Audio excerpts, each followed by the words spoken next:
ரூத்தின் புஸ்தகம் 2ஆம் அதிகாரம் 12ஆம் வசனம் வாசிக்கலாம். உன் செய்கைக்கு தக்க பலனை கர்த்தர் உனக்கு கட்டளையிடுவாராக. இஸ்ரவேலின் தேவனாகிய கர்த்தருடைய செட்டைகளின் கீழ் அடைக்கலமாய் வந்த உனக்கு அவராலே நிறைவான பலன் கிடைப்பதாக. இது ரூத்துக்கு கொடுக்கப்பட்ட ஆசீர்வாதமான வாக்குத்தத்தமாகும். உன் செய்கைக்கு தக்க பலனை கர்த்தர் உனக்கு கட்டளையிடுவாராக.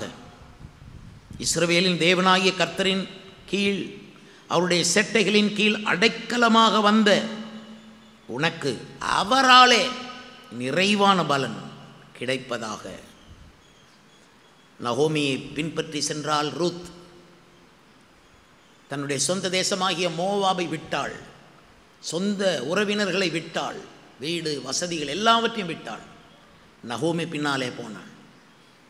ஒரு மாமியார் பின்னாலே அப்படி போகும்போது இயற்கையில் ரொம்ப கஷ்டமான விஷயம். ஆனால் இந்த ரூத் தன்னுடைய மாமியாருக்குள்ளே இருந்த தெய்வத்தை, இஸ்ரவேலின் தேவனாகிய கர்த்தரை கண்டு கொண்டாள். ஒவ்வொரு ஆளுக்குள்ளும் இஸ்ரவேலின் தேவனாகிய கர்த்தர் இருக்கிறாரா என்று கண்டு கொள்வது தான் சரியான வெளிப்பாடு. ஒரு ஆளை பார்த்த மாத்திரத்தில் அந்த ஆளுக்குள் இஸ்ரவேலின் தேவனாகிய கர்த்தர் இருக்கிறார் என்கிறதை கண்டு கொண்டு அந்த ஆளோட நாம் நல்ல உடன்படிக்கை பண்ணுவது, அப்படிப்பட்ட ஒரு நல்ல வாழ்க்கை. கர்த்தருக்கு ஸ்தோத்திரம் உண்டாவதாக. இந்த மாமியார் மேலே கர்த்தர் இருந்தார், அவரோடு கூட நகோமியோடு கூட கர்த்தர் இருக்கிறார் என்பதை ரூத் கண்டுகொண்டு இனத்தை விட்டு, தேசத்தை விட்டு, சொந்தங்களை விட்டு, எல்லா பொருட்களையும் விட்டு வெறுங்கையோட நகோமி பின்னாலே, அதாவது அவள் நகோமி பின்னாலே அல்ல போனது, இஸ்ரவேலின் தேவனாகிய கர்த்தருடைய செட்டைகளுக்குள் போனாள். அதுதான் உண்மை. நீங்கள் வெளியே நின்றால் ஆபத்து, இஸ்ரவேலின் தேவனாகிய கர்த்தரின் செட்டைகளுக்குள் இருந்தால் பாதுகாப்பு. நீங்கள் ஒர்பாலை போல நீங்கள் வெளியேறாமல் ரூத்தை போல இஸ்ரவேலின் தேவனாகிய கர்த்தரின் செட்டைகளுக்குள் இருந்தால் உங்களுக்கு பலன் உண்டு. இதெல்லாம் விட்டு வந்த இந்த ரூத்துக்கு நிறைவான பலன் கிடைப்பதாக, நிறைவான பலன் உண்டாயிருப்பதாக. நிறைவான பலன் நமக்கும் வேண்டும். பலன் வேணும். ஒரு மரத்தை நட்டினால் பலன் வேண்டும். நாம் நெல் விதைத்தால் பலனை எதிர்பார்க்கிறோம். ஒரு மனிதனுக்கு ரொம்ப உழைத்தால் அவன்கிட்ட பலன் எதிர்பார்க்கிறோம். ஒரு கம்பெனியில் வேலை பார்த்தால் இந்த கம்பெனியில் பலன் எதிர்பார்க்கிறோம். இப்போது ரூத்துக்கு பலன் வேணும். நாட்டை விட்டு, ஊரை விட்டு, சொந்தக்காரர்கள் உறவினர்களை விட்டு வந்ததுக்கு ஒரு பலன் வேணும். ஒர்பாலை போல ஈஸியாக முத்தமிட்டு விட்டு திரும்பி போயிருக்கலாம். அவள் அதையெல்லாம் விட்டு விட்டு, ரூத்துக்கு ஒரு நல்ல சாட்சி இல்லை ஃபாலோ பண்ணுறதுக்கு. ரூத் இன்னொரு ஆளை சாட்சியாக வச்சு ஃபாலோ பண்ண முடியாது. ஒர்பால் நல்ல சாட்சி கிடையாது. அவள் திரும்பி போய்விட்டாள். அப்போ எவ்வளோ இடரல் இருக்கும். ஐயோ, நம்ம கூட இருந்தவள் போய்விட்டாலே இடரல். ஆனால் அவ்வளவும் தாங்கி கொண்டு நகோமியின் பின்னாலே வருகிறாள்.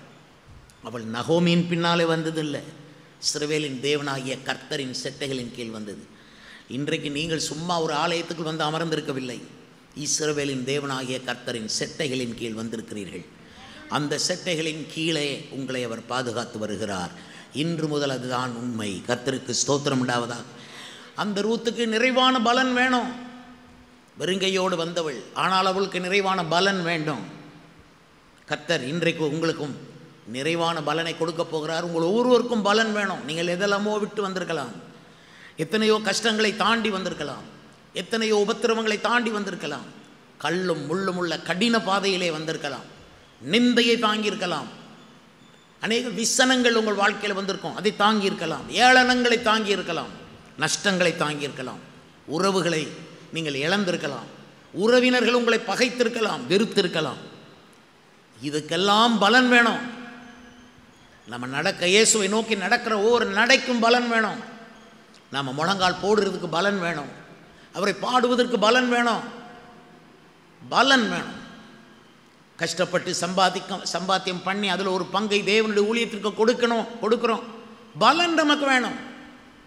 இந்த பலன் குறித்து தான் இன்றைக்கி நான் செய்தி கொடுக்குறேன். உங்களுக்கு பலன் உண்டு. தேவனாகிய கர்த்தர் இயேசு சொன்னார், இதோ சீக்கிரமாய் வருகிறேன், அவனவனுக்கு நான் அளிக்கும் பலன் என்னோட கூட வருகிறது என்று சொன்னார். அப்போ தேவன் இயேசு பலனை கொடுக்கிறவர். நீ உண்மையாக ஜெபம் பண்ணீங்களா, பலன் உண்டு. தியாகம் பண்ணினீங்களா, பலன் உண்டு. இயேசுவுக்காக கஷ்டப்பட்டீங்களா, பலன் உண்டு. சிலுவை சுமந்தீங்களா, பலன் உண்டு. எவ்வளவோ இயேசுக்காக அலைஞ்சிங்களா, பலன் உண்டு. எவ்வளோ நேரத்தை இயேசுக்காக கொடுத்தீங்களா, பலன் உண்டு. உங்கள் மதிப்பு மரியாதையை இயேசுவுக்கென்று கொடுத்தீர்களா, பலன் உண்டு. கர்த்தருக்கு ஸ்தோத்திரம். இந்த பலன் நிறைவாயிருப்பதாக, உங்கள் எல்லாருக்கும் நிறைவான பலன் உண்டாயிருப்பதாக. நான் நிறைய நேரம் நினைப்பேன், ஆட்களுடைய கஷ்டங்களை பார்ப்பேன், தியாகங்களை பார்ப்பேன். கஷ்டத்தின் மத்தியில் ரொம்ப பாம்போல சபைக்கு வருவாங்க, ஏழைகளாக இருப்பாங்க. அவங்க வந்து சொல்கிற கதையில் கேட்டிங்கன்னா வருத்தமாக இருக்கும், அழுகையாக வரும். அவ்வளவு வேதனை கதை சொல்லுவாங்க. அவங்களுக்கு ஜெபம் பண்ணி முடித்த உடனே கவரில் காணிக்கை வச்சு கொடுத்துக்கிட்டு இருப்பாங்க. எனக்கு ஆச்சரியமாக இருக்கும், ஐயோ இப்படி கஷ்டப்படுறவங்க அவங்க காணிக்க கொடுக்கணும்னு நினைக்கிறாங்களே, எப்படி தான் இவங்களுக்கு முடியுது? ஆனால் அப்படிப்பட்டவங்களுக்கு பலன் கர்த்தர் கொடுக்கிறார், நிறைவான பலன் உண்டு. நீ கைமாறு கருதாமல் இயேசுக்கென்று ஊழியம் செய்தாய், உனக்கு பலன் உண்டு. தேவன் யாருக்கும் கடன் படமாட்டார். நீங்கள் என்னென்ன செய்கிறீங்களோ அத்தனைக்கும் அவர் திரும்பவும் கொடுத்து விடுவார். இவனுக்கு அதிகமாய் நீ செலவழித்தாய், நான் திரும்ப வரும்போது நீ இவனுக்காக அதிகமாய் செலவழித்தது உண்டானால் நான் திரும்ப வரும்பொழுது நான் உனக்கு திரும்ப கொடுப்பேன் என்று சொல்லி போனவர் தான் இயேசு கிறிஸ்து, நல்ல சமாரியன். நிறைவான பலன் உண்டு. எண்ண முடியுமா நீங்கள் எத்தனை தடவை இயேசுக்காக நடந்தீர்கள் என்று? எண்ண முடியுமா எத்தனை தடவை இயேசுக்காய் கண்ணீர் விட்டீர்கள் என்று? எண்ண முடியுமா நீங்கள் எவ்வளவு காணிக்கைகளை தேவனுக்கு என்று வழங்கி இருப்பீர்கள் என்று, அவரை நினைத்து கொடுத்திருப்பீர்கள்? எண்ண முடியுமா நீங்கள் இயேசுக்காகப்பட்ட கஷ்டங்கள்? ஆனால் எல்லாவற்றிற்கும் பலன் உண்டு, பலன் உண்டு. ஒன்று கூட பலன் இல்லாமல் போகாது. ஏனால் அவர் உயிரோடு எழும்பி இருக்கிறார். நிச்சயமாக பலன் உண்டு. இன்று இந்த காலை ஆராதனையில் 3 பலன்களை உங்களுக்கு சொல்ல போகிறேன். முதல் பலன் ஆதியாகமம் 15ஆம் அதிகாரம் 1ஆம் வசனத்திலே நீங்கள் வாசிக்க முடியும். இதுதான் உயர்ந்த ரக பலன். இந்த பலன் ரட்சிக்கப்படாதவர்களுக்கு கிடையாது. இயேசுனுடைய பிள்ளைகளாக இல்லாமல் இன்னும் புறஜாதிகளாக இருக்கிறவர்களுக்கு இந்த பலன் இல்லை. வாசிக்கிறேன். இந்த காரியங்கள் நடந்த பின்பு கர்த்தருடைய வார்த்தை ஆபிரகாமுக்கு தரிசனத்திலே உண்டாகி, அவர், ஆபிரகாமே நீ பயப்படாதே, நான் உனக்கு கேடகமும் உனக்கு மகா பெரிய பலனுமாயிருக்கிறேன். நான் உனக்கு கேடகம், பாதுகாப்பு. ஆபிரகாமே நீ பயப்படாதே. பாதுகாப்பு என்பது நீ உயிரோடு இருக்கிற வரைக்கும் பாதுகாப்பு. நான் உனக்கு கேடகம். இனி ஒரு கேடகத்தை தேட தேவையில்லை. இனி ஒரு பாதுகாப்பை தேட தேவையில்லை. தைரியமாய் வாழலாம், தைரியமாய் இயேசுக்கு ஊழியம் செய்யலாம். என்றால் இயேசுவே நமக்கு கேடகமாய் இருக்கிறார். அது மட்டுமல்ல, அவர் சொன்னார், நானே உனக்கு மகா பெரிய பலன். ஐ ஆம் யுவர் கிரேட் ரிவார்டு. இவ்வளவு கஷ்டப்படுறேன், எனக்கு பலன் ஏது என்று சொன்னால் அவர் சொன்னார், நான் என்னையே உனக்கு கொடுக்கிறேன். ஐ ஆம் யுவர் ரிவார்டு. நானே உனக்கு பலன். இதுதான் ரொம்ப உயர்ந்த காரியம். எல்லாரும் அவருடைய கைகளை எதிர்பார்த்திருப்பார்கள். நாங்கள் இவ்வளவு காலம் பின்பற்றி வந்தோமே, எங்களுக்கு என்ன கிடைக்கும் என்று பேதுரு கேட்டான். சீஷர்கள் அதைத்தான் நாடி இருந்திருக்கிறார்கள். எங்களுக்கு என்ன கிடைக்கும் என்று, இயேசுவின் கைகளிலிருந்து என்ன கிடைக்கும் என்கிறதை பலனாக நீங்களும் நானும் பார்க்க மாட்டோம். இயேசுவையே நம்முடைய பலனாக பார்க்கிறோம். இயேசுவை ஆதாயப்படுத்திக் கொள்வதற்கு எதையும் நஷ்டம் என்று விடலாம், குப்பையுமாக எண்ணலாம். இயேசுவை ஆதாயம் பண்ணிக்கொள்ள வேண்டும். அவர்தான் நமக்கு பலன். அவர்தான் நமக்கு போதும். அவர்தான் நமக்கு பணம். எல்லாருக்கும் ரொம்ப தேவை பணம். அதனால் கண்ணெல்லாம் பணத்துக்கு போகும், மைண்டெல்லாம் பணத்துக்கு போகும். எல்லாருக்கும் தேவை. ஆனால் பணத்து மேலே மைண்டு போகாது நமக்கு. ஏன்? பலன் நமக்கு பணம் இல்லை. பலன் இயேசு தான் நமக்கு பலன். அல்லேலூயா. நான் இயேசு கிறிஸ்துவையே என் பணமாக பார்க்கிறேன். இயேசுவையே என் புகழாக பார்க்கிறேன். இயேசுவையே என் அறிவாக பார்க்கிறேன். இயேசு இல்லாமல் எனக்கு அறிவு கிடையாது. இயேசு இல்லாமல் எனக்கு மதிப்பு கிடையாது. நான் மதிப்பு தேட மாட்டேன், இயேசுவை தான் தேடுவேன். இயேசுவே என் மதிப்பு, இயேசுவே என் புகழ், எல்லாம் இயேசுவே, எனக்கு எல்லாம் இயேசுவே. இயேசுவை நம்முடைய பலனாக எண்ண வேண்டும். எண்ணுகிறீர்களா? நிறைய பேர் இயேசுவை பலனாக நினைத்ததுனால தான் அவ்வளோ கஷ்டம் வந்தாலும் இயேசுவை தேடி வர்றோம். ஓடி ஓடி தங்கள் கஷ்டத்தை பெருசாகவே நினைக்க மாட்டாங்க. தங்கள் நிந்தைகளை பெருசாக நினைக்க மாட்டாங்க. ஏன்னா அவங்க எல்லாத்துக்கும் மேலே உள்ளவரை பிடிச்சிட்டாங்க. அவரே எனக்கு சொந்தமாயிட்டார். இஸ்ரவேல் ஜனங்களுக்கு, இஸ்ரவேல் கோத்திரங்களில் 12 கோத்திரங்கள் இருந்தன. அந்த 12 கோத்திரங்களுக்குள்ள 11 கோத்திரங்களுக்கு பங்கு, சுதந்திரங்கள், கானான் தேசத்தை பிரித்து கொடுக்கும்படி யோசுவாவுக்கு கட்டளையிட்டார். யோசுவா பங்கு போட்டு பிரித்து எடுத்து எல்லாருக்கும் கொடுக்குறார். 11 கோத்திரத்துக்கு பங்கு கொடுக்க சொல்லிவிட்டார். ஆனால் லேவி கோத்திரத்துக்கு மட்டும் பங்கும் இல்லை, சுதந்திரமும் இல்லை என்னார். இந்த ஒரு கோத்திரத்துக்கு ஒன்றும் கிடையாது. பிறகு சொன்னார், அவர்களுக்கு பங்கும் இல்லை, சுதந்திரமும் கொடுக்காதீங்க, நானே அவர்களுடைய சுதந்திரம் அப்படின்னார். அங்கே தான் உயர்ந்துட்டோம். கர்த்தருக்கு ஸ்தோத்திரம். மற்றவங்கள்ட்ட எல்லாம் இருக்கும், இயேசு இருக்க மாட்டார். ஆனால் நமக்கு இயேசு இருந்தால் போதும், மற்ற எல்லாம் இருக்கிற மாதிரி அப்பப்போ வந்துக்கிட்டே இருக்கும். ஹல்லேலூயா. ஏன்னா இயேசு ஒரு நீரூற்று. தேவையான நேரம் நமக்கு கிடைக்கும். நாளைய தினத்தை குறித்து நீங்கள் கவலைப்படாதீங்க. எல்லா நாளும் அதனதன் தேவையை தேவன் பூர்த்தி செய்வார் என்று அந்த நாளே காத்து கொண்டு கிடக்கும். ஒரு நாளையும் உங்களை வெறுமையாக விட மாட்டார். ஒவ்வொரு நாளிலும் உங்களை வெறுமையாக விட மாட்டார். ஒரு நாளும் வீணாக போகாது. அவரே எனக்கு பலன். கொஞ்சம் அதை யோசித்து பாருங்கள். நானே பலன். ஒரு திராட்சை செடியில் போய் கொஞ்சம் திராட்சை பழங்களை பறித்து புசிப்பது எப்படி இருக்கிறது? அதே வேளையில் திராட்சை செடியே எனக்கு இருக்கிறதுன்னு சொன்னால் அது எவ்வளோ பெரியது. இயேசு சொன்னார், நானே மெய்யான திராட்சை செடி அப்படின்னார். ஹல்லேலூயா. 4 ஆடுகளை வைத்திருப்பது பெரிதா அல்லது மெய்ப்பனையே நம் கொண்டிருப்பது பெரிதா? பாருங்கள், இயேசு நல்ல மெய்ப்பனாக இருக்கிறார்.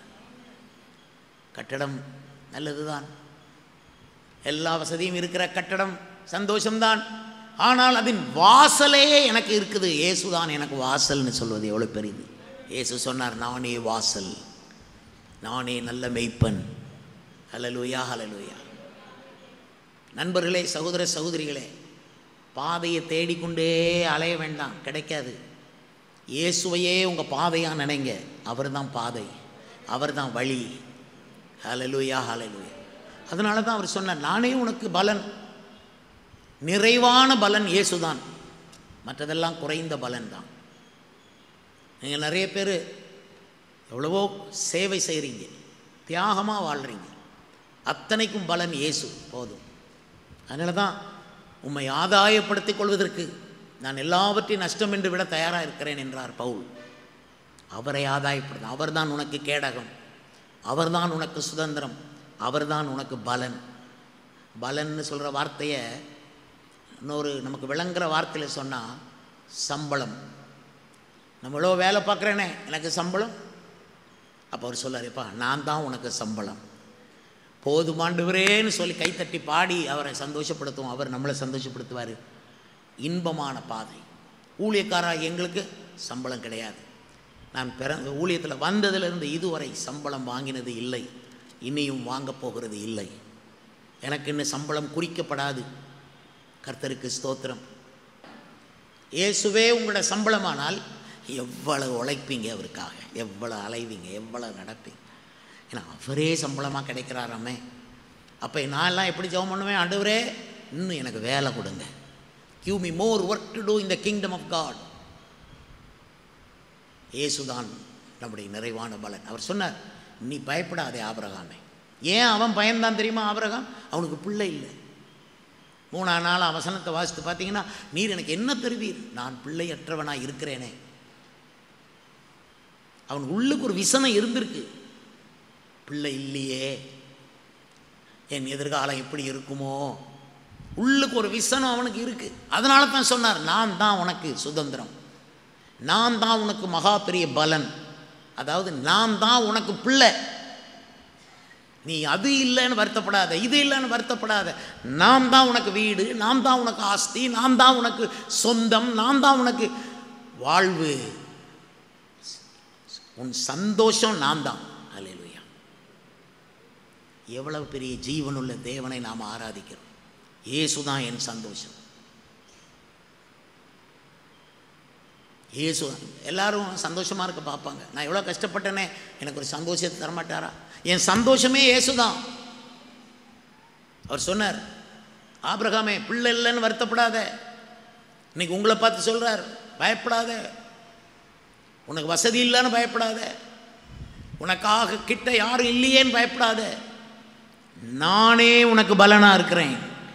மற்றவங்க எல்லாம் இடையில நிற்பாங்க, நான் மட்டும்தான் கடைசி வரை உன்னோடு கைகோர்த்து நடப்பேன். அல்லேலூயா! உன்னை கைவிடவே மாட்டேன் என்று சொல்லுகிறவர். அதனால் இன்றைக்கி நம்ம எல்லாம் அறிக்கை பண்ணணும். கர்த்தருடைய பந்தியில் பங்கு பெற்ற எல்லாரும் சொல்லணும், எனக்கு இயேசுதான் நிறைவான பலன். இரண்டாவது நமக்கு பலன் என்ன? ரோமர் நிருபம் 6வது அதிகாரம் 22ஆம் வசனத்தை வாசித்து பாருங்கள். ரோமருக்கு எழுதின நிருபம்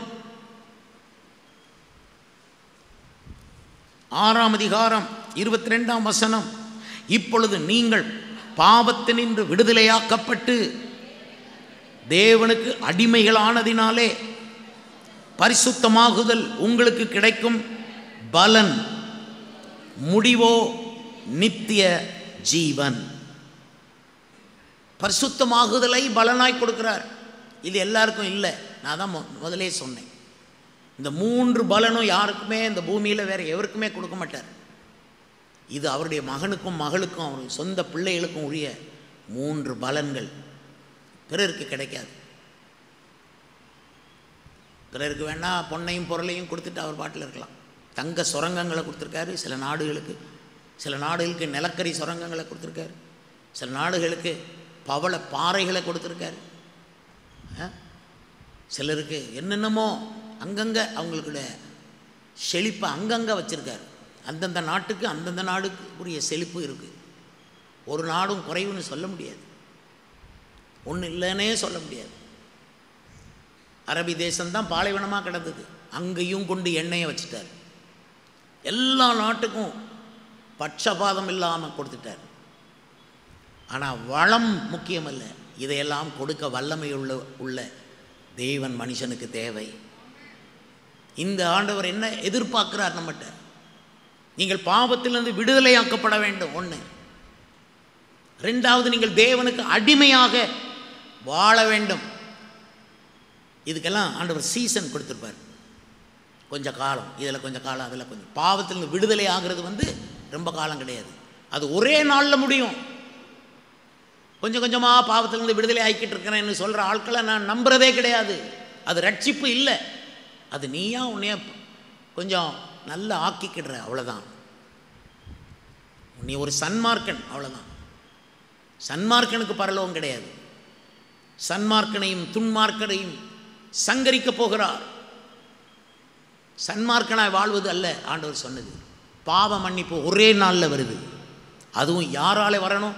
சிலுவையிலே அடிக்கப்பட்ட இயேசு கிறிஸ்து. பிதாவே, இவர்களுக்கு மன்னியும், தாங்கள் செய்கிறது இன்னதென்று அறியாது இருக்கிறார்களே என்று சொன்னார். பாவ நிவாரண பலியாகிய இயேசுவின் ரத்தத்தால் மட்டும்தான் பாவ மன்னிப்பு நமக்கு கிடைக்கணும். அதுக்கு 10 நாள் தேவையில்லை, அதுக்கு 10 மாதம் தேவையில்லை, அதுக்கு வருஷக்கணக்கில் இன்னும் பாவத்திலேயே இருக்கணும்னு அவசியம் இல்லை. ஒரே நாளில் விடுதலை, ஒரே நாளில் விடுதலை. ஆண்டவர் இயேசு கிறிஸ்து விடுதலையை கொடுக்கிறார், பாவ மன்னிப்பை கொடுக்கிறார், பாவத்திலிருந்து விடுதலையை கொடுக்கிறார், பாவத்தின் தண்டனையிலிருந்து நம்மை விடுதலையாக்கி விடுகிறார். இது ஒரே நாளில் நடக்க வேண்டிய விஷயம். என்ன, அநேகருடைய வாழ்க்கையில் இன்னும் பாவத்திலிருந்து கூட விடுதலை இல்லை, பூர்ண விடுதலை இல்லை. இன்னும் சில பாவங்களை ஒளிச்சு வச்சு வாழ்வாங்க.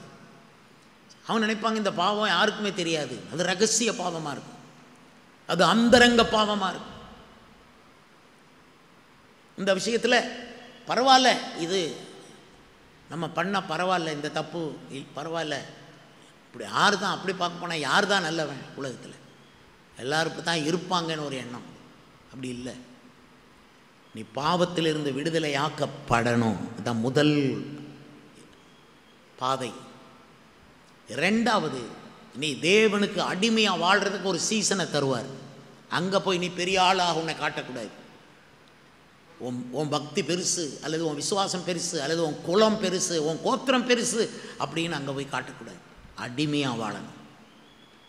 நீ தேவனுக்கு அடிமை என்று என்றைக்கு கர்த்தர் உங்களை பார்க்குறாரோ அதுக்கு அப்படிப்பட்டவங்க கையில் தான் பரிசுத்தமாகுதல் என்கிற ஒரு பெரிய பாதையை காட்டுவார், அதில் கொண்டு போவார். பரிசுத்தமாகுதல், சாங்டிஃபிகேஷன் என்பது ஒரு பெரிய ப்ராசஸ். அது ஒரு பெரிய ஒரு பாதை, அது ஒரு இடுக்கமான பாதை, அது ஒரு நெருக்கமான பாதை. அதை கண்டடைகிறவர்கள் சிலர் பரிசுத்தமாகுதல் என்ற எல்லைக்குள்ளே போயிட்டு நீங்கள் பரிசுத்தமாகுதலை பூரணப்படுத்த வேண்டும். பரிசுத்தமாகுதலை பூரணப்படுத்த கடவோம் என்று வேதம் சொல்லுகிறது. கர்த்தருக்கு ஸ்தோத்திரம். அப்போது இந்த பரிசுத்தமாகுதலுக்குள்ளே போகணுமானா பாவத்திலேருந்து கம்ப்ளீட் விடுதலை வேணும். ரெண்டாவது, தேவனுக்கு அடிமையாக ஒப்புக்கொள்ளணும். அடிமை சுதந்திரத்தை தேட மாட்டான், வசதியை தேட மாட்டான். நிறைய பேர் அப்படி இல்லை பார்த்தீங்களா? எடுத்த உடனே பெருமையை தேடுறது, மேன்மையை தேடுறது, இல்லைன்னா சுண்டி போய் உள்ளுக்கு வலிக்கும், வெளியே காட்டிக்கிற மாட்டாங்க. முதலாளி மாதிரியே எண்ணம், பெரிய ஆள் மாதிரியே எண்ணம். ஏசு சொன்னார், நீ பெரிய ஆளுன்னு நினைக்கணுமானா சின்ன பிள்ளை மாதிரி மாறு, அப்போ தான் நீ பெரிய ஆளுன்னு சொன்னார். சிறு பிள்ளை எடுத்து எல்லாருக்கும் காட்டி சொன்னார், இவனை மாதிரி மாறணும். யார் பெரியவன்னு எதுக்கு பேசுகிறீங்க? கர்த்தருக்கு ஸ்தோத்திரம். அது அடிமை. பாவத்திலிருந்து விடுதலைங்கிறது ஒரு பெரிய விஷயம், அதை இயேசு கொடுக்குறார். அதுக்கப்புறம் ஒரு காலம் தருவார், நீ இயேசுக்கு அடிமைங்கிறத நிரூபிக்கணும். அதுக்கு தான் சபையை கொடுக்குறார். இயேசுக்கு அடிமை என்ற அந்த சாட்சி விசுவாசிகள் நடுவில் உனக்கு இருக்கணும். விசுவாசிகளை அவ்வளோ மரியாதை கொடுக்கணும். ஆண்கள் பெண்களுக்கு அவ்வளோ மரியாதை கொடுக்கணும். இந்த சபையில் பெண்கள் ஆண்களுக்கு அவ்வளோ மரியாதை கொடுக்கணும். கர்த்தருக்கு ஸ்தோத்திரம். நான் ஒரு அடிமைங்கிற மாதிரியே நினைக்கணும். அதில் ஃபாதர் பாடுறார் பாருங்க, அடிமை நான் ஆண்டவரே. அதில் வேற எந்த வேர்டும் அவருக்கு பெருசாக தெரியல. பாட்டு கட்டும்போது இந்த அடிமைங்கிற வார்த்தையை போட்டு பாடு. கர்த்தருக்கு ஸ்தோத்திரம். நீங்கள் என்னைக்கும் நினைங்க, நீங்கள் பாவத்திலிருந்து விடுதலையாக்கப்பட்டதுனால உங்களுக்கு ஒரு ராஜரீகம் கிடைக்கும், ரட்சிப்பு கிடைக்கும், உங்களுக்கு கிரீடம் கிடைக்குது. அதுக்காக ரொம்ப பெரிய ஆள்னு உங்களை நினையாமல் அடிமையாக இயேசுவுக்கு, இயேசுனுடைய சபையில் அடிமையாக வாழ. சபையை விட்டு வெளியே போனீங்க, உலகத்துக்குள்ளே போனீங்கன்னா நீங்கள் தான் முதலாளி, நீங்கள் தான் ராஜா ராணி. ஆனால் தேவனுடைய எல்லையில் நம்ம அடிமையாக இருக்கிறோம். நான் இயேசுவின் அடிமைங்கிறது இன்னொருத்தருக்கு காட்ட மாட்டேன், அடிமையாகவே இருப்பேன். இப்படி பாவத்தில் விடுதலையாகி இயேசுவுக்கு அடிமையானவங்களுக்கு பரிசுத்தமாகுதல் என்கிற இடத்தை கொடுக்குறார். வா, இனிமேல் பரிசுத்தமாகுதலுக்குள்ள உன்னை நான் கொண்டு போகிறேன். பரிசுத்தமாகுதலை எல்லாரும் கொடுக்க மாட்டார். இன்னைக்கு தான் சர்ச்சுக்கு வந்திருப்பாங்க, அதுக்காக அதை தூக்கி கொடுத்துட மாட்டார், தாங்க மாட்டான். ஃபஸ்ட்டில் இருந்து வரணும். ஸ்கூலில் போனால், காலேஜில் போனால் ஃபஸ்ட்டில் இருந்தால் வரணும். இல்லை எனக்கு ரொம்ப தெரியும் உடனே மேலே உடனே நான் மேலே சேர்த்துக்கிடுங்க, நோ, கீழேருந்து வா. பிரியமானவர்களே, பரிசுத்தமாகுதல் என்றால் என்ன? நம்ம இயேசுவின் மேலும் அவர் சொன்ன வார்த்தையின் மேலும் வைக்கிற விசுவாசம் தான் பரிசுத்தம். விசுவாசம் இல்லைன்னா பரிசுத்தம் இல்லைன்னு அர்த்தம். 100க்கு 100 விசுவாசிக்கிறேன், அதுதான் பரிசுத்தம். ஒரு சொட்டு சந்தேகம் இல்லாத பரிசுத்தம், ஒரு சொட்டு சந்தேகம் இல்லாத விசுவாசம். ஸ்திரியே, உன் விசுவாசம் பெரியது அப்படின்ட்டார். அந்த விசுவாசம் தான் பரிசுத்தம். அந்த விசுவாசத்தை பெற்ற பரிசுத்தவான்களுக்கு தான் விசுவாசின்னு பேரு. விசுவாசிக்கிறேன் ஆண்டவரே, இந்த பிரச்சனையை நான் நீக்க முடியும் என்று நான் விசுவாசிக்கிறாயா? விசுவாசிக்கிறேன் ஆண்டவரே, இது உம்மால் இந்த பிரச்சனை நீங்கணும், நான் விசுவாசிக்கிறேன். எல்லாவற்றிலேயும் நீ ஒவ்வொரு விசுவாசியும் எல்லாவற்றிலும் விசுவாசிக்கணும், இயேசுவை விசுவாசிக்கணும். விசுவாசம்தான் பரிசுத்தமாகுதல். ரெண்டாவது கீழ்ப்படிதல், ஒபீடியன்ஸ், அதுதான் பரிசுத்தமாகுதல். நீங்கள் தேவனுக்கு கீழ்ப்படிவீங்க. பவுல் சொன்னார், நீங்கள் தேவனுக்கும் எங்களுக்கும் கீழ்ப்படிந்தீர்கள், தேவனுக்கும் ஒப்பு கொடுத்தீர்கள், எங்களுக்கும் ஒப்பு கொடுத்தீர்கள் அப்படின்றார். கீழ்ப்படிதல், தேவனுக்கு கீழ்ப்படுகிறது, எல்லா வசனங்களுக்கு கீழ்ப்படுகிறது, சபைக்கு கீழ்ப்படுகிறது. பாடுகள் வரும், அந்த பாடுகளின் வழியாக கீழ்ப்படிதலை கற்றுக்கொண்டு கீழ்ப்படியணும். அது ஒரு ஸ்கூல். கீழ்ப்படிதல் என்பது ஒரு ஸ்கூல். இந்த பரிசுத்தமாகுதல் என்கிற பெரிய ப்ராசஸுக்குள்ள ஒரு school, the school of obedience. நிறைய பேர் அந்த ஸ்கூல் ஆஃப் ஒபீடியன்ஸ்லேயே இல்லை, தே டோன்ட் ஒபே. இதனால தான் கீழ்ப்படிந்து அடங்குங்கள்னு பைபிள் சொல்லுது. உங்களை நடத்துகிறவர்கள் வருத்தப்படக்கூடாது, உங்களை நடத்துகிறவர்கள் விசனப்படாது இருக்கும்படிக்கு, அவர்கள் வருத்தத்தோடு உங்களை நடத்தாதபடிக்கு நீங்கள் அவர்களுக்கு கீழ்ப்படிந்து அடங்குங்கள் என்று எபிரேயர் 13ஆம் அதிகாரத்தில் எழுதியிருக்கிறது. உங்களை நடத்துகிறவர்களுக்கு கீழ்ப்படியுங்கள். மனைவிகளே, உங்கள் சொந்த புருஷர்களுக்கு எல்லாவற்றிலும் கீழ்ப்படியுங்கள். உங்கள் புருஷர்களுக்கு நீங்கள் செய்கிற மரியாதையை கீழ்ப்படிதல் தான். அதனால தான் கீழ்ப்படிதலை பற்றி பைபிள் அப்படி சொல்லுது. மனைவிகள் உங்கள் சொந்த புருஷர்களுக்கு கீழ்ப்படியுங்கள். அடுத்தவன் சொன்னால் கேட்பாங்க சில பெண்கள், புருஷன் சொன்னால் கேட்க மாட்டாங்க. உங்களுக்கு என்ன தெரியும், சும்மா இருக்கு, எவனோ சொல்லணும். நான் சொல்கிறேன், என் புருஷனை தாண்டி இன்னொருத்தன் எனக்கு சொல்ல தேவையில்லைன்னு பொருத்தனை பண்ணுங்க. என்னுடைய கணவருக்கு நான் கீழ்ப்படிவேன். சாராளை போல ஆண்டவனேன்னு சொல்லி என் கணவனுக்கு கீழ்ப்படிவேன். கீழ்ப்படிதல், இதுதான் பரிசுத்தமாகுதலுடைய அந்த தன்மைகள். நல்லா கீழ்ப்படுகிறாங்க. ஒரு மனைவி நல்ல புருஷனுக்கு கீழ்ப்படிதுன்னா அவள் பரிசுத்தமாகுதலுக்குள்ளே போய்கிட்டு இருக்கா. அல்லேலூயா. தேவனுக்கு கீழ்ப்படிந்திருங்கள், பிசாசை எதிர்த்து நில்லுங்கள், அவன் உங்களை விட்டு ஓடி போவான். தேவனுக்கு கீழ்ப்படிந்திருங்கள்.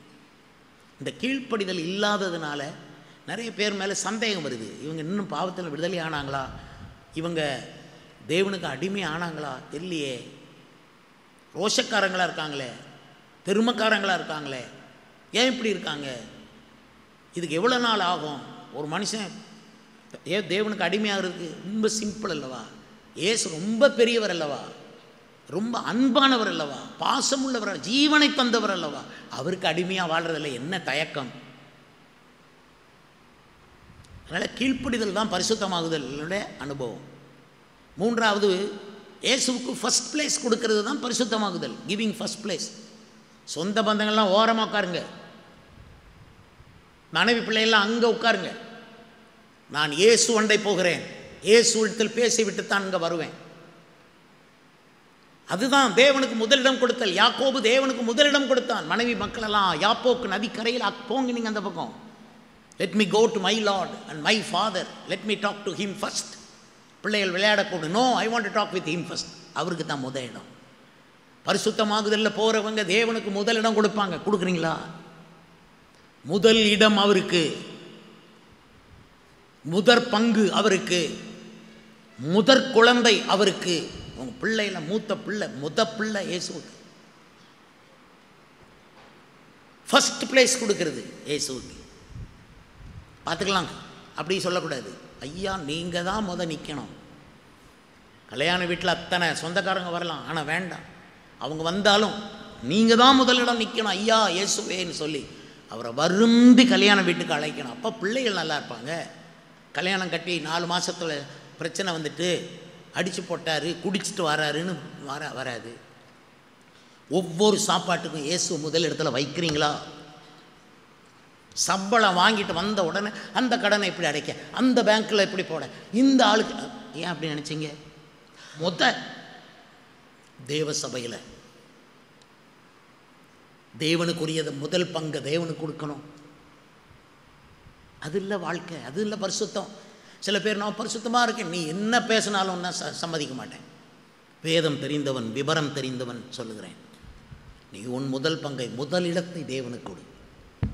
அதுதான் பரிசுத்தமாகுதல். பரிசுத்தமாகுதல் என்றால் என்ன? ஒரு மனிதனுக்கு கீழே ஒரு சபையில் வாழ்கும் ஒரு வாழ்க்கை, அதுதான் பரிசுத்தமாகுதல். ஒரு மனுஷன், பாஸ்டர் ஒரு மனுஷன், அவர் தேவதூதனும் கிடையாது, வானத்திலிருந்து குதித்தவரும் கிடையாது. நாங்கள்லாம் எலியாவை மாதிரி பாடுள்ள மனிதர்கள். 100க்கு 100 மனுஷ தன்மைகள் எங்களுக்குள்ளே இருக்கும். ஆனால் எங்களுக்கு கீழே நீங்கள் கீழ்ப்படைந்து அடங்கி அப்படி போகிறது, இதுதான் பரிசுத்தம். நான் யாருக்கும் அடங்க மாட்டேன்னு போகிறது தப்பு, அது பரிசுத்தம் இல்லை. அதனால தான் ஒரு எழுத்துப்படி ஒரு மெய்ப்பனை கர்த்தர் கொடுக்குறார். சொல்லிட்டு கொடுத்து விட்டு அவர் சொல்கிறார், காண்கிற சகோதரனிடத்தில் அன்பு கூறாமற் போனால் நீ காணாத தேவனிடத்தில் எப்படி அன்பு கூறுவாய்? அப்போ காண்ற ஒரு மெய்ப்பன் ஒரு மனுஷன், அவன் ஒரு மனுஷன், 100 மனுஷன், பட் ஸ்டில் வி ஒபே. ஒரு சபையில் இருக்கிறோம், அதுதான் பரிசுத்தமாகுதல். சபைக்கு வெளியே பரிசுத்தமாகுதலை பற்றி கனவு காணாதீங்க. உங்களுக்கு சபை இல்லையா, ஒரு பாஸ்டர் இல்லையா, பரிசுத்தமாகுதல் கிட்டே நீங்கள் வரல. இயேசு வரப்போகிறாரு, அதெல்லாம் எல்லாருக்கும் தெரியும். இயேசு வர்றதுக்கு முந்தி என்னெல்லாம் நடக்கும்னு போட்டுக்கிட்டே இருப்பாங்க டிவிகளில். யுத்தம் வருதுன்னு யுத்தத்தை காட்டுவாங்க, அது வருது இது வருது. இந்த பூச்சாண்டி எல்லாம் காட்ட தேவையில்லை, நேருக்கு நேரம் வாங்க. நேருக்கு நேர உங்களுக்கு ஒரு பாஸ்டர் இருக்கா, கீழ்ப்படிஞ்சு போகிறீங்களா, ஒரு சபையில் இருக்கீங்களா, இப்படி சொல்கிறதுக்கு ஒருத்தர் இல்லை. வருவார் வருவார் வருவார், அப்படி வரும் இப்படி வரும். உபத்திரவ காலத்துக்கு அப்புறம், உபத்திரவ காலத்தில் என்ன நடக்கும், உபத்திரவ காலத்துக்கு அப்புறம் என்ன நடக்கும்னாலாம் நமக்கு தெரிய தேவையே இல்லை. Even though it is written in the Bible, no need for us to know all these things. நான் எப்படி எடுத்துக்கொள்ளப்படணும் அதிலே கவனமாக இருக்கணும். நான் எப்படி பரிசுத்தமாகணும், பரிசுத்தமாகிறவன் இன்னும் பரிசுத்தமாக இருக்க கடவன், அதுக்கு கவனம் செலுத்துறதை விட்டுட்டு எப்போ வருவார், அம்மா ஐயோ யுத்தம் வருது, ஏன் பயப்படுறீங்க? ஒரு சபையில் ஒரு மனுஷன் கைக்குள்ளே இருந்து, அது ரொம்ப கஷ்டம். ஒரு மனுஷன் கைக்குள்ளே இருப்பது. நானும் மனுஷன் நீயும் மனுஷன், நான் எப்படி உனக்கு அடங்குவேன், எப்படி தான் வரும். ஆனால் ஒரு அழைக்கப்பட்ட ஊழியக்காரனுக்கு கீழே அவர் சொல் கேட்டு நடக்கிறது தான் பரிசுத்தமாகுதல். கர்த்தருக்கு ஸ்தோத்திரம். பரிசுத்த ஆவியானவருடைய வழி நடத்துதல். அடுத்து பரிசுத்த அந்த கைடன்ஸ், ஹோலி ஸ்பிரிட்டினுடைய கைடன்ஸை புரிந்து கொண்டு அதப்படி வாழ்க்கையை அமைக்கிறவன் தான் பரிசுத்தமாகுதலை கண்டவன். அதனால் தினம் ஆவியானுடைய வழி நடத்துதலை தான் தேடணும். ஆவியானுடைய வழி நடத்துதல் ஒவ்வொரு நாளும் நமக்கு தேவை, ஒவ்வொரு விஷயத்திலும் நமக்கு தேவை. ஒரு படிப்பு பாடத்தை செலக்ட் பண்ணுறது கூட முழங்கால் போட்டு ஜெபம் பண்ணி ஆவியானுடைய வழிநடத்துதலை தேடணும். எனக்கு இதுதான் வரும், இந்த பாடம் தான் வரும் அப்படின்னு போகிறவங்க பிறகு போய் கஷ்டப்படுறாங்க பாருங்கள். கர்த்தர் வழிநடத்தி தான் நீ ஒரு வீட்டை கட்டணும், கர்த்தர் வழிநடத்தி ஒரு இடம் வாங்கணும், கர்த்தர் வழிநடத்தின ஆள் இந்த ஆள் தானான்னு பார்த்து பிள்ளைக்கு கல்யாணம் வைக்கணும்.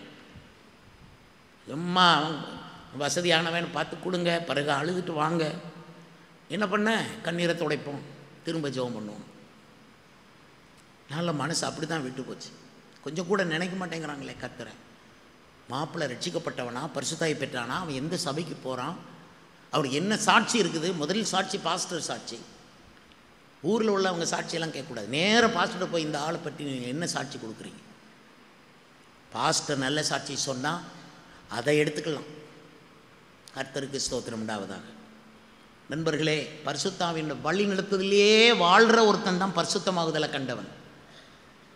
அடுத்து கூட இருக்கிற மனுஷங்களோடு வாழ்கிறோம், மனிதர்களோடு வாழ்கிறோம். நம்ம சுற்றி நிறைய மனுஷர்கள், உறவுகள், அப்புறம் சிநேகிதர்கள், அப்புறம் நம்ம சொந்த குடும்பம், கணவன் மனைவி பிள்ளைங்க, மாமன் மாமி, மருமகள் எல்லாம் இந்த மனுஷங்களோடு வாழ்கிறோம். அதோடு சர்ச்சுக்கு வரோம், சபையில் இருக்க விசுவாசிகள், மனிதர்கள். இந்த மனிதர்கள் மேல் பிரியமாக வாழ்கிறோமா, இதுதான் பரிசுத்தம்.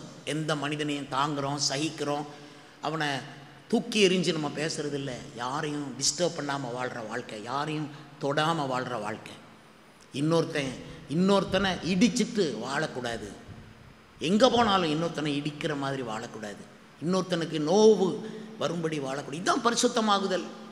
நீ 100 பேரை இடிச்சிட்டு நீ சிங்காசனில் போய் உட்கார்ந்தடா, நீ பரிசுத்தமான் கிடையாது. இன்னொருத்தனை இடிக்காமல் வாழ்கிறது, அவனை கீழே தள்ளாமல் வாழ்கிறது. அரசியல்வாதிகள் நிறைய பேரை அவதூறு பேசி கீழே தள்ளிட்டு தான் அவங்க அந்த ஆட்சியை பிடிக்கணும். அது உலகம். நீங்களும் நானும் அப்படி இல்லை. எத்தனை பேர் நான் பேசுகிறத கவனித்து கொண்டிருக்கிறீங்க? கரங்களை அசைத்து அல்லேலூயா அல்லேலூயான்னு சொல்லுங்கள். வாய் நிறைய அல்லேலூயா அல்லேலூயா சொல்லுங்கள். ஸ்தோத்திரம் ஸ்தோத்திரம் ஸ்தோத்திரம். கூட வாழ்கிற மனுஷங்களை புரிந்து கொள்ளணும், புரிந்து கொண்டு அவங்கள அனுசரித்து வாழணும். அவங்கள சகிக்கணும். சில நேரம் சிலரை சகிக்கவே முடியாது, ஆனால் சகிக்கணும். சிலர் உங்கள் பொறுமையை சோதிப்பாங்க, உங்களை எரிமலையாக்குவாங்க. ஆனால் அது நடுவில் பொறுமையாக அவங்கள ஹேண்டில் பண்ணணும். அவங்கள மன்னிக்க முடியாத மாதிரி திரும்ப திரும்ப தான் உங்களுக்கு விரோதமாக பண்ணுவாங்க, ஆனால் மன்னிக்கணும். அப்போ மன்னித்து சகித்து பொறுமை காட்டி உங்களை சுற்றி இருக்கிற மனுஷர்களுக்கு நோவு இல்லாமல் டிஸ்டர்ப் பண்ணாமல் வாழக்கூடிய வாழ்க்கை தான் பரிசுத்தமாகுதல். இன்னொருத்தனை காயப்படுத்தி, இன்னொருத்தனை வருத்தப்படுத்தி, இன்னொருத்தனை அழித்து, இன்னொருத்தனை கொன்று நம்ம ஆட்சியை பிடிக்கக்கூடாது. நம்ம ஆட்சி நல்ல ஆட்சி, இயேசுவின் ஆட்சி. ஹல்லேலூயா, ஹல்லேலூயா. பரிசுத்தமாகுதல்னா என்னென்னா, நம்மளை சுற்றி இருக்கிற மனுஷங்கள்கிட்ட நம்ம எப்படி வாழ்கிறோம், எப்படி நடக்கிறோம். நம்மளை ஏமாற்றுவாங்க, அவங்ககிட்ட எப்படி நீங்கள் வாழ்வீங்க. நம்மகிட்ட பொய் பேசுவாங்க, எப்படி நீங்கள் வாழ்வீங்க. நம்மகிட்ட ஒரு பங்கை மட்டும் வெளிப்படுத்தி ஒரு பங்கை ஒளிச்சு வைப்பாங்க, என்ன பண்ணுவீங்க. உள்ளத்தில் உங்களை ஏளனமாக நினைப்பாங்க, வெளியில் புகழாக பேசுவாங்க, என்ன அவங்களோட எப்படி வாழ்வீங்க. உங்களுக்கு மன்னிக்க முடியாத ஒரு தவறை செய்த ஒரு ஆள் உங்ககிட்ட இருக்குது, உங்கள் வீட்டிலையோ அல்லது உங்கள் இடத்துலையோ உங்கள் சபையிலையோ இருக்குது. நீங்கள் மன்னிக்கவே முடியாது, அவ்வளவு பெரிய தவறு செய்திருக்கிறார் உங்களுக்கு விரோதமாக. ஆனால் அந்த ஆளையும் மன்னித்து திருவிருந்தில் பங்கெடுக்கும்போது அதுதான் பரிசுத்தமாகுதல். திருவிருந்தில் பங்கு பெற்ற பிள்ளைகளே, இதுதான் பரிசுத்தமாகுதலினுடைய படிகள். பரிசுத்தமாகுதல் என்றால் பரிசுத்தாவியினால் நிறைந்து ஆவியின் அக்கினியில் அந்நிய பாஷைகளை பேசி அந்த ஆராதிக்கிறதும் ஜெபம் பண்ணுவதும், அவ்வளவும் பல பாஷைகள், அவ்வளவும் பரிசுத்த அக்கினியில் நிரம்புறது. அது யார் கொடுக்க முடியும் இந்த பரிசுத்தமாகுதலை? பரிசுத்தாவினால் நிரம்பும் போது வர்ற பரிசுத்தம் வேறு எவர் கையிலிருந்து வராது, கிடைக்காது. அது பிறரை பார்த்து அவன் நல்லவனாக இருக்கான், அவனை மாதிரி நான் மாறிடணும், எவ்வளோ மாறிட போகிறோம். ஆனால் பரிசுத்தாவின் அக்கினி மேலே வந்துட்டுனா நம்ம 10 எதிர்பார்ப்போம், அவர் 100ல் கொண்டு போய் நிப்பாட்டுவார். அதுதான் முள்ளங்காலில் நின்று ஆவியில் நிரம்பி அந்நிய பாஷை பேசி ஜெபிக்கிற ஜபத்தில் தான் ஒருவன் பரிசுத்தமாகுதலுக்குள்ளே அவன் உலாவுகிறான், அந்த ரூமுக்குள்ளே உலாவுகிறான், அந்த ப்ராசஸுக்குள்ளே போய் வருகிறான். அக்கினி அபிஷேகம். அபிஷேகம் இல்லாட்ட பரிசுத்தமாகுதலை நீங்கள் கண்டதில்லை, யூ ஹவ் நெவர் சீன். அதுக்கு தான் பரிசுத்தாவி பெறணும், அதுக்கு தான் ஆவிக்குரிய சபைன்னு பேர். வரும் ஒவ்வொரு கூட்டத்திலையும் பரிசுத்தாவி தான் பெறணும். பரிசுத்தாவியானவருடைய காலம் இது. அவர் இல்லாமல் ஒரு கூட்டம் நடத்த முடியாது, அவர் இல்லாமல் ஒரு வீடு பிரதிஷ்டை பண்ண முடியாது, அவர் இல்லாமல் கல்யாணம் கிடையாது. பரிசுத்தாவியானவருடைய காலம் இது. அவர் இல்லாமல் உணவு கிடையாது, அவர் இல்லாமல் காணிக்க கிடையாது, அவர் இல்லாமல் எதுவுமே கிடையாது. ஆவியானவர் தான் நமக்கு வேணும். ஆக சும்மா கையை கட்டி கோயிலில் உட்கார்ந்தோம், பரிசுத்தமாகுதல் இல்லை. பரிசுத்தாவின் அக்கினியினால் நிரம்பியிருக்கணும். அக்கினி அபிஷேகம் வந்து இறங்கிட்டுனா நிறைய குப்பைகளை ஒரு இடத்துல குமிச்சு போட்டு நெருப்பு பற்ற வச்சிங்கன்னா எரியும். அந்த மாதிரி நமக்குள்ளே கிடக்கிற குப்பையெல்லாம் அந்த பரிசுத்த அக்கினி தாங்க எரிக்க முடியும். அதுதான் பரிசுத்தமாகுதல்.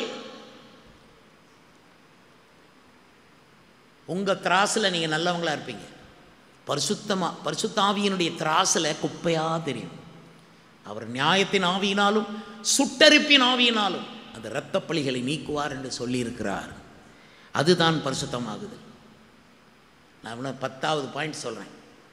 10வது பாயிண்ட் என்னென்னா, தேவனுடைய வார்த்தைகளையும் தேவனுடைய செய்தியையும், the message of God and the word of God, அதை உள்வாங்கிக் கொள்வது, அதுதான் பரிசுத்தமாகுதல். டிரான்ஸ்ஃபர் பண்ணுறது இல்லை, இது எனக்கு, இது அவனுக்கு, இவனுக்கு.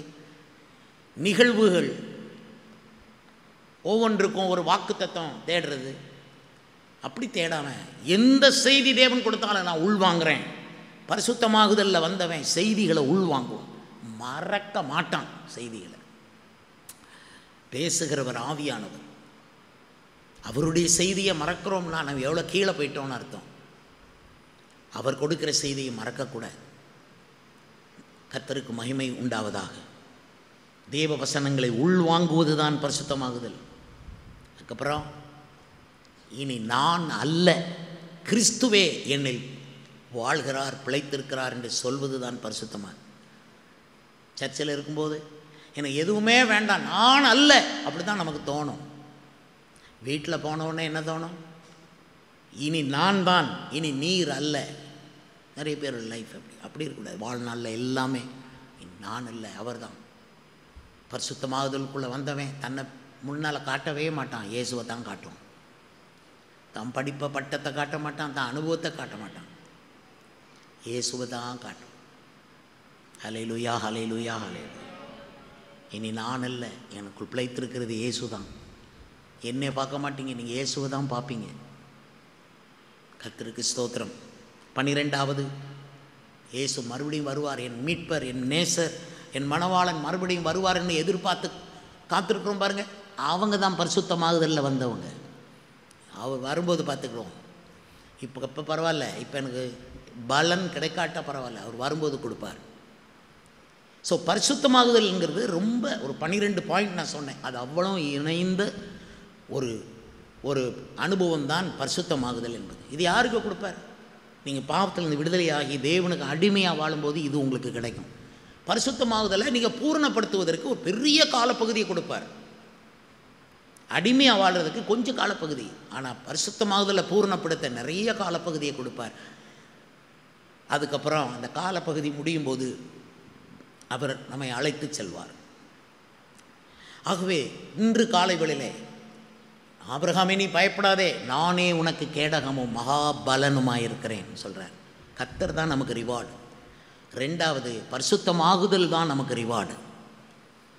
3வது என்னென்னா, மத்தேயு 5ஆம் அதிகாரம் 11-12 சொல்லியிருக்கிறத வாசித்து நான் நிறைவு செய்ய போகிறேன். மத்தேயு 5ஆம் அதிகாரம் 11-12. கர்த்தருக்கு ஸ்தோத்திரம். என் நிமித்தம் உங்களை நிந்தித்து துன்பப்படுத்தி பலவித தீமையான மொழிகளை உங்கள் பேரில் பொய்யாய் சொல்லுவார்களானால் பாக்கியவான்களாயிருப்பீர்கள்.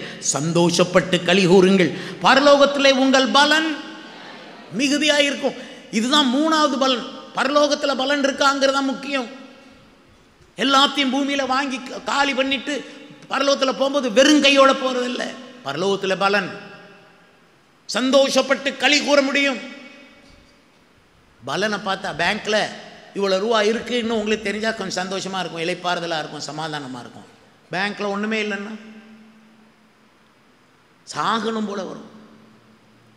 கர்த்தருக்கு ஸ்தோத்திரம். உங்களுக்கு விசுவாசத்துலேயும் வாழ தெரியாது, பிறகு எப்படி இருக்கும்? மற்றவங்களோட ஒப்பிடுவீங்க நீங்கள். அவன் இயேசுவை நம்பாதவன், ரட்சிக்கப்படாதவன், பணம் வச்சுருப்பான், அவன் கூட ஒப்பிடலாமா நீ ஒன்றைய? அவன் பணம் ஐயாவன மாதிரி எனக்கு இல்லையே, சி. ரட்சிக்கப்படாதவன், துன்மார்க்கன், குடிகாரன் கையில் பணம் இருக்கும், அவனோட ஒப்பிடாத ஒன்றைய. உனக்கு வேண்டியதை கர்த்தர் அன்னைக்கு ரிலீஸ் பண்ணுவார், சாங்ஷன் பண்ணுவார். பேங்க்கையே வச்சிருக்கிற பெரிய முதலாளி அவர். நான் சொன்னேன், நான் அன்னைக்கே சொன்னேன், இன்றைக்கும் சொல்கிறேன், உங்கள் முதலாளியே அவர் தான். இயேசு தான் முதலாளி.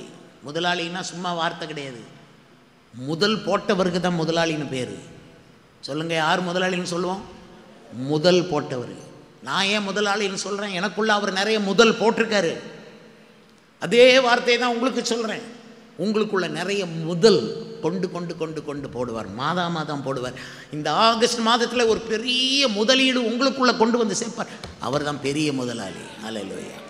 அவர் இருந்தால் போதும். உங்களுக்கு பரலோகத்தில் உங்களுக்கு பலன் இருக்குங்கிற நம்பிக்கையில் நீ எவ்வளோ அடியும் வாங்கலாம். பவுலை போட்டு வாரினால் அடிக்கிறாங்க, கையில் காசாக வச்சுருந்தார். இயேசுவை வாரினால் அடித்தார்கள், ஸ்தேவானை கல்லினால் எரிந்து கொண்டார்கள், கைக்கு ஆசா வச்சுருந்தார். நகையை போட்டு கிளிங் கிளிங் கிளிங் கிளின்னு கையில் ஆட்டிக்கிட்டு இருந்தாராம். பிளாஸ்டிக் நகைகளையும் தூக்கி போட்டுக்கிட்டு அருவருப்பா. என்ன மாதிரி ஆட்களுக்கு இந்த பரலோக காட்சியாக பார்க்கும்போது அருவருப்பா தெரியும். கர்த்தருக்கு ஸ்தோத்திரம்.